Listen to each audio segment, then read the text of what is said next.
কবরের প্রশ্নের উত্তর অটোমেটিক চলে আসবে। অনেকে বলে কবরের প্রশ্ন হবে 3টা, না, কবরের প্রশ্ন হবে 4টা। কয়টা? জোরে বলেন, কয়টা? 4টা। মুখস্থ আছে তো, নাহলে কইরা না। কবরে মুমিনদেরকে 4টা প্রশ্ন করা হবে, কাফিরদেরকে 3টা প্রশ্ন। চিৎকার করে বলেন, মুমিনের প্রশ্ন কয়টা? আমাদের বাংলাদেশের লোকেরা জানে কবরের প্রশ্ন 3টা। মান রাব্বুকা ওয়া মা দীনুকা ওয়া মান নাবিয়ুক। অথচ মুমিনের জন্য কবরে প্রশ্ন হবে মৌখিক 4টা, মোট প্রশ্ন হলো 5টা। 4টা প্রশ্নের জবাব দেন, 3টা প্রশ্নের জবাব দেন। 3টা প্রশ্ন করবো না? মান রাব্বুকা, মান দীনুকা, মান নাবিয়ুকা। আচ্ছা, নবিউকা তো কইব না, মা কুনতু তাকুলু হাজার রাজুল, তুমি তোমার রসুল সম্পর্কে কি ধারণা করতা? 3টা প্রশ্ন করব। এখন কথা হইল, প্রশ্নটা করব কারে? মরা লাশে রে না জীবিত নফসে রে? কোনটা রে? উত্তর কি নফসে দিব না লাশে দিব? লাশে উত্তর দেয়? লাশে উত্তর দিলে তো যখন এলাকার মানুষ আইসে লাশের কাপড় খুলে, হয় বেটা কি করস, তোর কি শরম লজ্জা নাই? আমি তোর চাচা লাগি, তুই আমার কাপড় খুলস? এলাকার মানুষ গোসল দেয় না? বাইস্তেরা, বাইকনেরা, ভাই বেড়াদাররা, দাদা নানারা গোসল দেয় না? মেয়েদেরকে, মেয়েরা ওই যে নাতি নাতকুররা, বইনেরা করায়। তো এমন কোনো জায়গা আছে যে এই জায়গায় বেলেট চালায় না? মোরায় কথা কয়? কে কথা কয় না? কারণ ওটা তো মরা লাশ, ওনে নফস নাই। কথা তো কইব নফসে, লজ্জা তো পাইব নফসে, স্বাদ নিব নফসে, দেখব নফসে, শুনব নফসে, খাইব নফসে, হাঁটব নফসে, বলবো নফসে, সব নফসে করে। এর লেগে নফস নাই। লঙ্গি খোলাইলেও কিছু কয় না, উপতা করলেও কিছু কয় না, শীত করলেও কিছু কয় না, গেটি ধরে ঘুরাইলেও কিছু কয় না। এক দিবে আতর এক ছুটে বুগল তলায় মাইকা দেয়, হাই হাই রে, কিচ্ছু কয় না। আর ওই এক দিবে আতর আপনার বুগল তলা ওখানে মাইকা দিয়ে খুইলে এনতে শিকার পারতে পারতে বাইর যাবেন, কারণ এত দগ জ্বলা যাবে ওই জায়গা। এটা তো খাঁটি আতর না, এটার মধ্যে কেমিক্যাল দা বোঝায়, কিন্তু মরায় মাতে না। যে হারে করপুল ঢুকায়, আচ্ছা আপনার মধ্যে অনেক নফস আছে, নাকদা তুলা ঢুকাই ফাটাইয়া দিব সটকে না, কি করস তুই, আমরা মারবি নি? আর যাইতে কান দিয়া নাকদা তুলা ঢুকাই দেয় না, জানি হাওয়া লিক কোনা হান্দা না হয়, ভালো করে আটকায়। হ্যাঁ,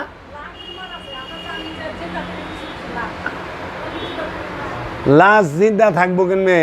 নামই তো লাশ। লাশ জিন্দা থাকে না। লাশ সে রসুল প্রেমে, আল্লাহর প্রেমে যখন সে পুইরা খাঁটি হয়, তখন সে আর পচে না, পুক্ত হয়ে যায়। যেরকম মাটি থেকে ইটা তৈরি, এটা ওই মাটিটারে ভালো করে পুরেন। এটা যে প্রথমে এটা তো মাটির চাকায়, কিন্তু ভালো করে পুড়লে মাটির ভিতরে 100 বছর থাকলেও ইটা মাটিতে খাইতে পারে না, ইটা আর মাটি হয় না। তাই বলে ওইটার মধ্যে নফস নাই। এখন প্রশ্ন তো করবো নফসের, নফস যে কবরে ঢুকছে সেই কবরে সে মন কিন্ন কির যাইব নাকি? আর নফস কোন কবরে ঢুকে? মাটির গর্তে ঢুকে না দেহ কবরে ঢুকে? নফস থাকে কোথায়? ওই যে বাউল ফকিররা যখন গান গায়, বাউলরা, তখন ওনারা প্রশ্ন করে, আমি ছিলাম কোথায়, এলাম কোথায়, আবার যাব কোথায়? উত্তর হইল সোজা, ছিলাও বাবা দেহের মধ্যে, আছো বাবা দেহের মধ্যে, যাইবাও বাবা দেহের ভিতরে, দেহ ছাড়া নফসে থাকার জায়গা নাই। এই দেহটাই হইল নফসের জীবন্ত কবর। আর ওই যে মাটির গাড়া 3.5 হাত, ওইটা হইল ওই দেহ, মরা দেহ, লাশের কবর। লাশের কবর হইল মাটির গর্ত, আর নফসের কবর হইল জীবন্ত দেহ। এর লেগা নফসের আজাব আল্লাহ যখন দেয়, তখন এই দেহের মাধ্যমে দেয়। ক্যান্সার দিয়ে দিছে, কবরের আজাব। পাইলস দিছে, কবরের আজাব। দাঁতের বিষ, কবরের আজাব। হাঁপানি, কবরের আজাব। ছোটোখাটো সব ধরনের রুগী আজাব।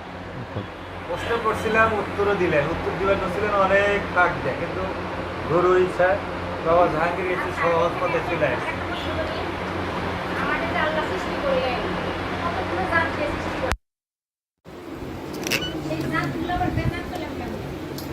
আল্লাহ আপনার জাত দিয়ে সৃষ্টি করছেন আর সিফাত দিয়ে সৃষ্টি করছেন। আল্লাহ সৃষ্টি করছে গুণ দিয়া, সিফাত দিয়া। এই সিফাতকে আপনি নষ্ট করছেন, গুণাবলী নষ্ট হয়। জাত দিয়া তো আপনি সৃষ্টি করে নাই, আপনি নিজেই কইছেন জাত সৃষ্টি না, জাত হইল স্রষ্টা, সিফাত হইল সৃষ্টি। সিফাত সে সৃষ্টি, জাত স্রষ্টা। এর জন্য জাত সবসময় সৃষ্টি করে। আল্লাহ স্রষ্টা, রব স্রষ্টা, মুহাম্মদ সাল্লাল্লাহু আলাইহি ওয়াসাল্লাম স্রষ্টা। আল্লাহর প্রকাশিত বিকাশিত রূপের অপর নামই মুহাম্মদ। আল্লাহ যখন প্রকাশ হয় তখন তাকে মুহাম্মদ বলে, রব যখন প্রকাশিত হয় তখন তাকে মুহাম্মদ বলে, আহাম্মদ বলে। এর জন্য মুহাম্মদের প্রশংসা, মুহাম্মদের প্রশংসা আল্লাহ করে। মুহাম্মদের প্রশংসা মানুষ করতে পারে না, কারণ মানুষ মুহাম্মদ সম্পর্কে জানেই না। তুমি যেটা জানো না তার কি প্রশংসা করবা? হ্যাঁ, তুমি আল্লাহকে জানো, আল্লাহর প্রশংসা করো। এর লেগা আল্লাহ কইছে যে এমন এক হাবিব আমি প্রেরণ করিব, এমন এক রসুল প্রেরণ করিব, দেখবো আপনারে, চিনবো আমারে। রসুল আপনার হাত আমার হাত, রসুল আপনার জবান আমার জবান, রসুল আপনার নজর আমার নজর, রসুল আপনার দিনই আমার দিন। আই হায়, আল্লাহর দিনই রসুলের দিন, রসুলের দিনই আল্লাহ।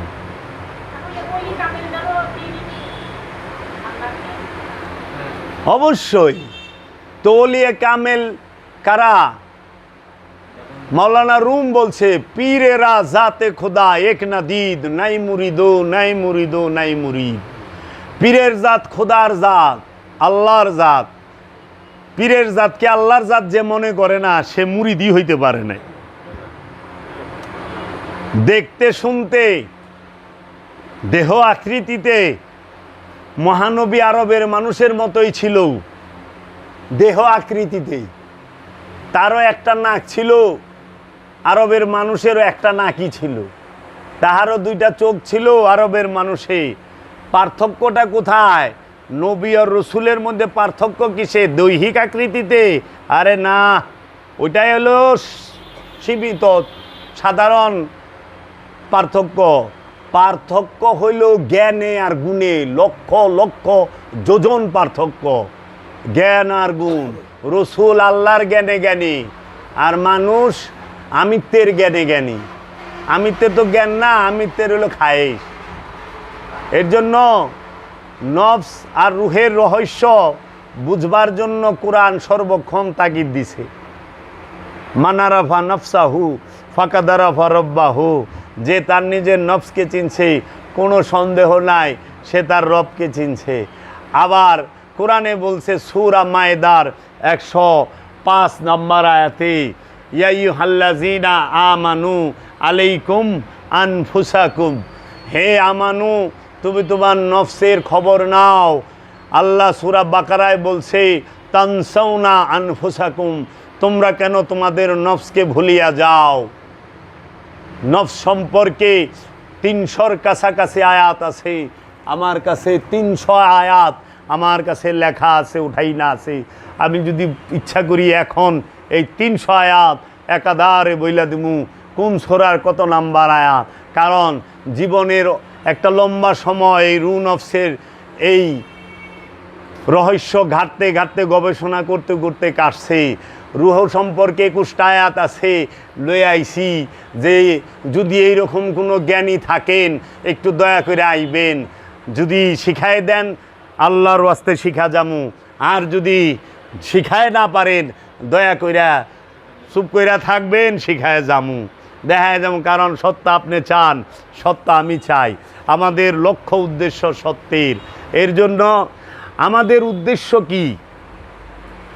আল্লাহর নৈকট্য। আমাদের উদ্দেশ্য কি? নফসের পবিত্রতা। আমাদেরকে তো আল্লাহ এই বাড়ি গাড়ি, এই ক্ষমতার অধিকারী হওয়ার জন্য পাঠায় নাই। আল্লাহ আমাদেরকে পাঠাইছে যে আল্লাহর রহস্য জগতের জ্ঞান অর্জনের জন্য। এই যে অনেক কতটি মানুষ আছে না, পাইকারিদের বলে আল্লাহ সৃষ্টি করছে সব, আল্লাহ সব সৃষ্টি করছে। আল্লাহ সব সৃষ্টি করে নাই। আল্লাহ সর্বশ্রেষ্ঠ স্রষ্টা। আল্লাহর উপরে কোনো স্রষ্টা নাই। আল্লাহ কি এই দরজা কি আল্লাহ সৃষ্টি করছে?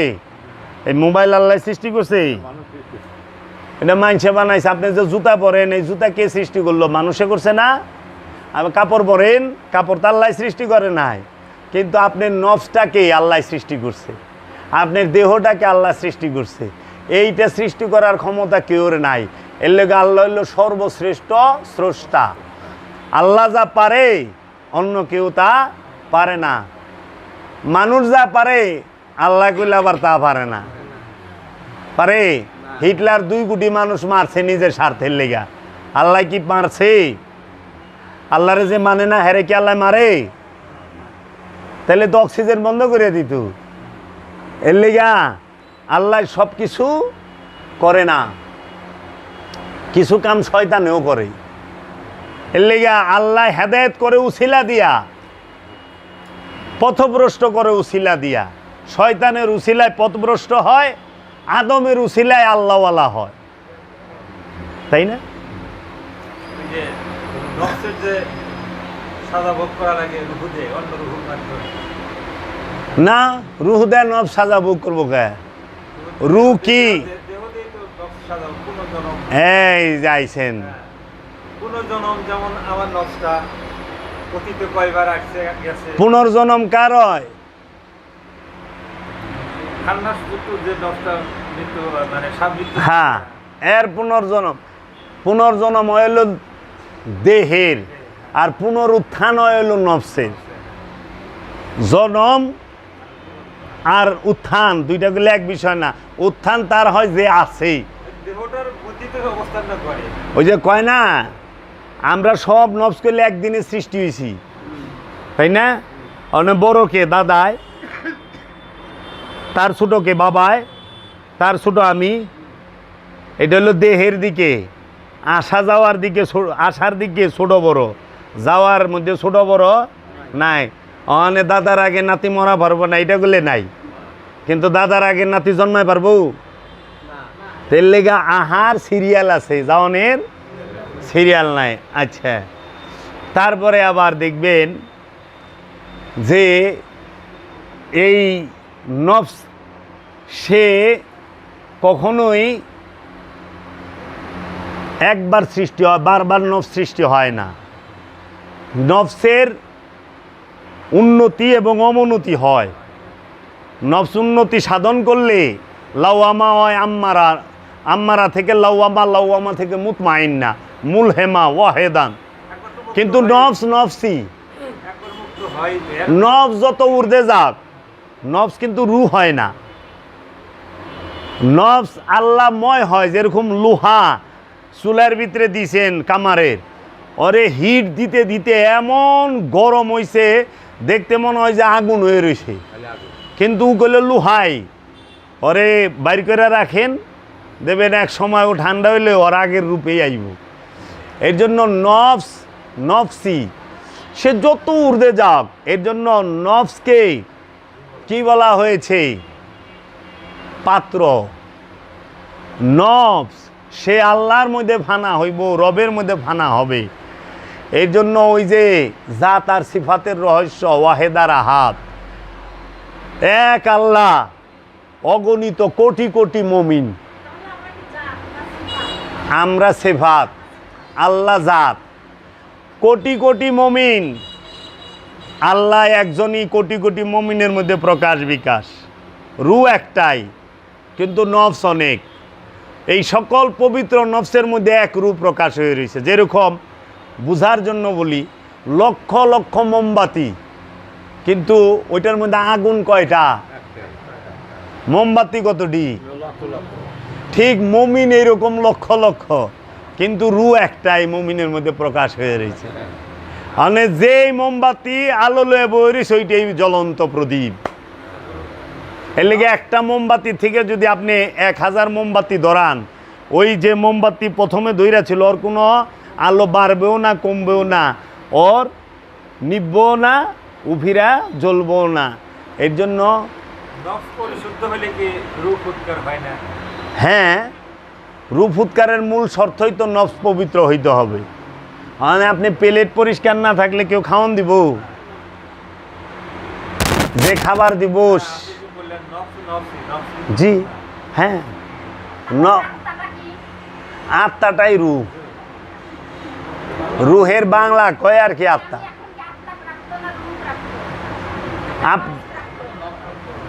এই যে কইতাছে আমি কি, হ্যাঁ নফস, নফসেই কইতাছে আমি কি।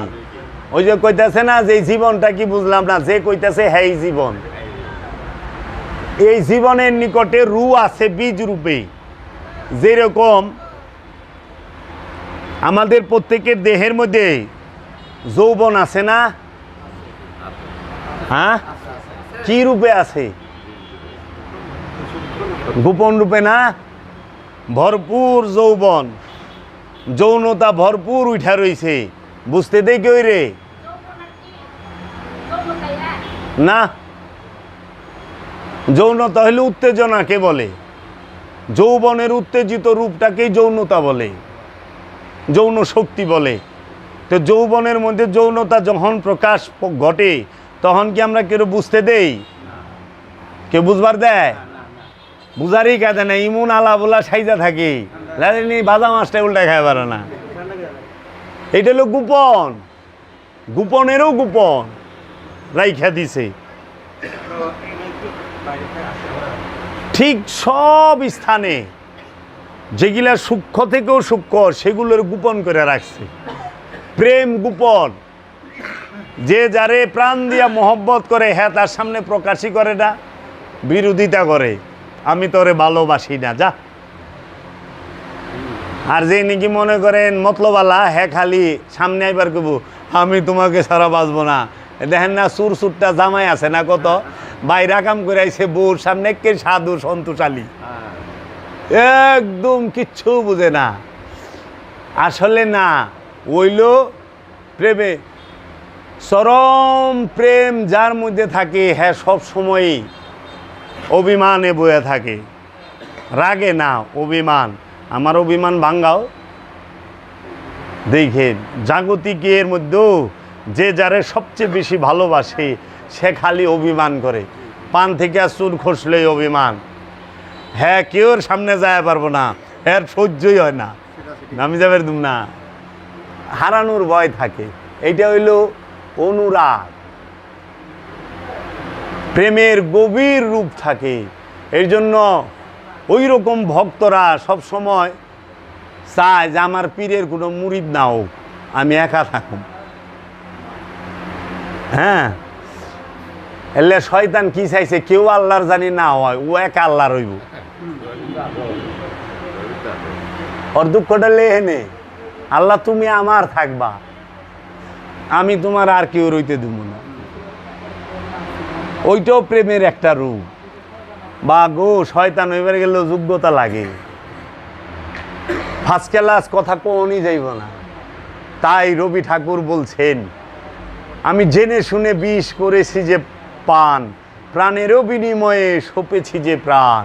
আহা, আমরা যাই না হই না বিষ পান করছি, প্রাণের বিনিময়ে প্রাণকে সইপা দিছি।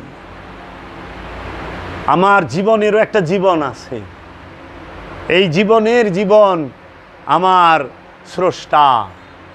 এর লেগা স্রষ্টার মধ্যে জীবনটাকে উৎসর্গ করার লাগে, ওই জীবন পাওয়ানোর লেগা। এটা হইল ক্ষণিকের জীবন, অনন্তকালের জীবন পাওয়ার জন্য ক্ষণিকের জীবনকে উৎসর্গ করার লাগে ওই জীবনের কাছে। এর লেগে দেখেন না, যারা প্রেম করে তারা নিজের ইচ্ছাটাকে উৎসর্গ করে তার প্রেমের ইচ্ছার কাছে। মানে ওইটা বাচ্চা হোক আর বউ হোক অথবা জামাই হোক, হইতে পারে বাচ্চা যা চায়, বাপ মা আশেক হয়ে যায়, বাচ্চা মাসুক হয়ে যায়, কান্তা সেইটার লেগে ওইটাই আইনা দেয়। নিজের জ্বর চিন্তা নাই, বাচ্চার জ্বর মহা চিন্তা উঠে গেছে, কারণ প্রেমের জ্বর আইছে, তার মহব্বতের জ্বর আইছে, এর লেগে সে সইতে পারতেছে না। বাচ্চার কষ্ট দেখলে মা বাপ সয়ে পারে না, কেন? মহব্বত কষ্ট করতেছে, তার প্রেম কষ্ট পাইব, সে এইটা বরদাস্ত, নিজে কষ্ট সইব। এর লেগে আশেক মাসুক মুরিদ রে গাইলাইলে মুরিদ অভিমান করে না, রাগ করে না, যখন গুরু রেগালি দেয় তখন আর শেষ হইয়া পারে না। কেন? তার প্রেমে রেগালি দিছে। এর জন্য কারো ভালোবাসাকে অবজ্ঞা করেন না।